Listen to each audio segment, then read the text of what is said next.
नमस्कार दोस्तों, आप देख रहे हैं शशि द एजुकेटर। अक्सर हम संविधान को एक मोटी किताब समझ लेते हैं जो सिर्फ एग्जाम या कोर्ट्स में काम आती है। लेकिन आज की वीडियो में मैं आपको दिखाने वाली हूँ कि आर्टिकल 1 से 10 आज भी न्यूज़, पॉलिटिक्स, बॉर्डर्स, सिटीजनशिप्स और आइडेंटिटी सब कुछ तय कर रहे हैं। ये वीडियो सिर्फ पढ़ाने के लिए नहीं है, ये वीडियो है संविधान को महसूस करने के लिए। आर्टिकल नंबर 1 कहता है, India that is Bharat shall be a union of state. आज जब संसद में इंडिया वर्सेस भारत नाम को लेकर बहस होती है तो आर्टिकल 1 हमें याद दिलाता है, संविधान ने दोनों नामों को बराबर सम्मान दिया है। कोई सरकार इंडिया को हटा नहीं सकती और ना ही भारत को कमतर बना सकती है। यूनियन ऑफ स्टेट क्यों? आज जब कोई राज्य ज़्यादा ऑटोनॉमी या अलग पहचान की बात करता है तो आर्टिकल 1 साफ करता है, भारत राज्यों की मर्जी से बना समझौता नहीं बल्कि एक अटूट संघ है। आर्टिकल नंबर 2 भारत में नया क्षेत्र जुड़ सकता है। सरकार को अधिकार देता है आर्टिकल नंबर 2 कि वह नए क्षेत्रों को भारत में शामिल कर सके। आज जब पीओके, गिलगित बाल्टिस्तान या इंडियन ओशियन आइलैंड पर चर्चा होती है तो आर्टिकल 2 कॉन्स्टिट्यूशनल रास्ता दिखाता है। मतलब संविधान युद्ध नहीं, कानूनी एकीकरण की बात करता है।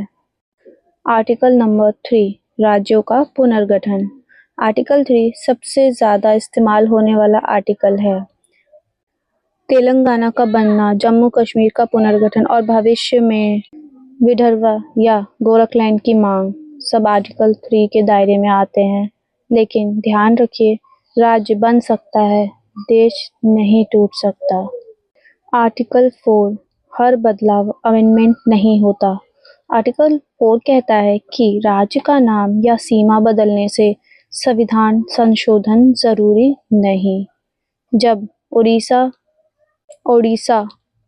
उत्तरांचल, उत्तराखंड हुआ तो संविधान स्थिर रहा, देश आगे बढ़ा। ये आर्टिकल बताता है संविधान रिजिड नहीं, प्रैक्टिकल डॉक्यूमेंट है।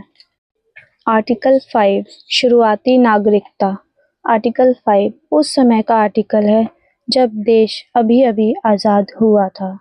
आज जब लोग पूछते हैं हम असली नागरिक कौन है तो आर्टिकल 5 बताता है कि नागरिकता डर से नहीं, विश्वास से शुरू हुई थी। आर्टिकल 6 पड़ोसी देश से आए लोग। आर्टिकल 6 विशेष रूप से पाकिस्तान से आए शरणार्थियों के लिए था।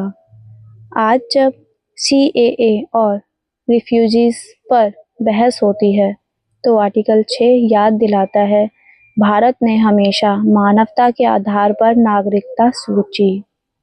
आर्टिकल 7 जो खुद छोड़कर चले गए। आर्टिकल 7 साफ करता है, जो भारत छोड़कर पाकिस्तान चले गए वे नागरिक नहीं माने गए। आज जब लॉयल्टी वर्सेस नेशनैलिटी की बात होती है तो आर्टिकल 7 बताता है, नागरिकता सिर्फ कागज नहीं, निष्ठा का रिश्ता है। आर्टिकल 8 विदेश में रहने वाले भारतीय। आर्टिकल 8 उन लोगों के लिए है जो विदेश में रहते हैं लेकिन भारत से जुड़ाव रखते हैं। आज NRI, OCI, PIO भारत की इकोनॉमी, एजुकेशन और पॉलिटिक्स में महत्वपूर्ण भूमिका निभा रहे हैं। आर्टिकल 8 ने भारत को ग्लोबल फैमिली बनाया। आर्टिकल 9 डुअल सिटीजनशिप नहीं। आर्टिकल 9 कहता है, भारत में दोहरी नागरिकता नहीं। आज जब कोई इंडियन सिटीजन दूसरे देश की सिटीजनशिप लेता है तो इंडियन सिटीजनशिप अपने आप खत्म हो जाती है। ये आर्टिकल नेशनल सिक्योरिटी और लॉयल्टी से जुड़ा है। आर्टिकल 10 नागरिकता का संरक्षण। आर्टिकल 10 एश्योरेंस देता है, जब तक कानून ना तोड़ें, नागरिकता सुरक्षित है। आज जब सिटीजनशिप कंसलेशन की अफवाहें फैलती हैं तो आर्टिकल 10 भरोसा देता है, संविधान डर पैदा नहीं करता, सुरक्षा देता है। स्टूडेंट, आर्टिकल 1 से 10 संविधान की नींव है। अगर नींव मजबूत नहीं होती तो भारत इतना बड़ा, इतना विविध, इतना जीवित देश नहीं बन पाता।